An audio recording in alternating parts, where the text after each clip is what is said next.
Friends, ఈ మొక్కల్ని చూసే ఉంటారు. ఇది సక్యులెన్సెస్ అంటారు దీన్ని. ఇది చాలామంది తెలుసు. ఇది నీడలో పెరిగే మొక్క. దీన్ని మనం ఒక చిన్న పాట్లో చిన్న పీసెస్ వేసుకున్నాం అనమాట.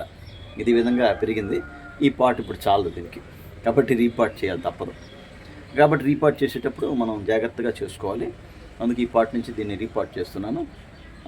అలాగే కొద్దిగా దీన్ని జాగ్రత్తగా చేసుకోవాలి. చుట్టూ అంచులు ముందుగా మనం సేఫ్ చేసుకొని ఆ తర్వాత దీనిలో వేసుకోవాలి. అప్పుడు చక్కగా మొక్క ఉంటుంది అనమాట. చాలా అందంగా ఉంటుంది మొక్క అంచులు దెబ్బతినకుండా అలా చుట్టూ కూడా మనం ఆ విధంగా ఎండ్స్ కట్ చేసుకొని మొక్కని జాగ్రత్తగా మనం వేరే పార్ట్స్లోకి వేసుకోవాలి.